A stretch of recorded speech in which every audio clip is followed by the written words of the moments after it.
Guys, Tesla down 5%, and as Bespoke says today, it's only been down 4% on back-to-back-to-back days 3 times in its history. So we'll watch that.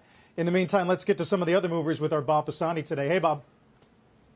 Hello, guys. Happy Thursday. And finally, a breather. This is a welcome respite. Believe me, a lot of frothiness.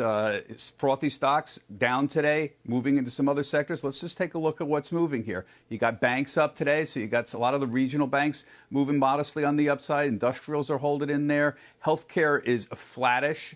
Energy flattish as well. And, of course, semiconductors notably weak. A lot of concerns Melissa was mentioning on issues in China, and maybe they're helping to develop their own internal semiconductor industry. That's a very legitimate concern and a very legitimate fear. I like the fact that we're seeing a lot of the frothy stocks. I mentioned yesterday stocks where RSIs were over 80. Names like Apple or NVIDIA or Zoom Video or Salesforce or Tesla or CrowdStrike here.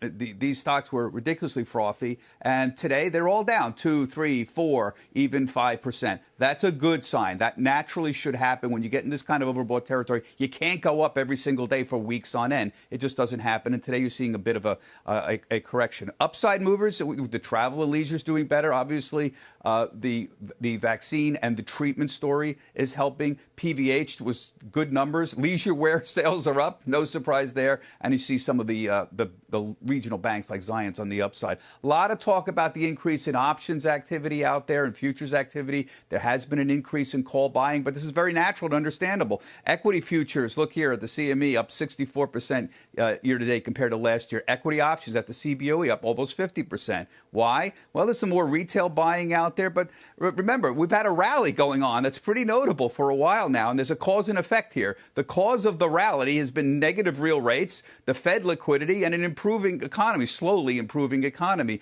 That has an interesting effect. The market's going up, and there are people at the upper end who are engaging in more call option activity, a lot of call buying, particularly deep out of the money.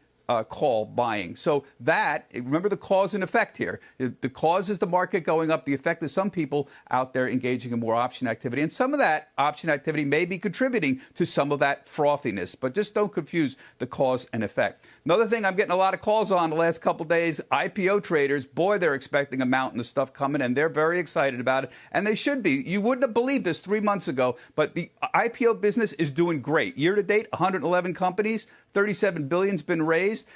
Go back to 2014. This was the Alibaba year. They raised $85 billion back then. We have a shot at getting close to the best year since 2014, and that was Alibaba was a good part of all of that. Really kind of remarkable comeback for the IPO business. And the reason, of course, that's happening, you got the big 3 things going on here. First, you got a market rally going on. From the bottom, the S&P is up 60% from the March 23rd bottom. But the IPO market has been on fire. From the bottom, the IPO market's up 135%. The IPO ETF is up 60% this year. So it's outperformed the overall market. There's your 2 factors. And then you've got the whole work from home business. This has been a boon for the enterprise software companies. And guess who's coming public? Most of them are enterprise software companies to take advantage of this whole, the fact that everybody needs to upgrade their systems. The retail companies, the banks, the doctors' offices, everybody needs to do that. If you look at the recent IPO prices, some of these companies, Vroom and Rocket Companies and Li Auto even, electric vehicles, Jamf, which is a Apple platform manager, these have been great, all tied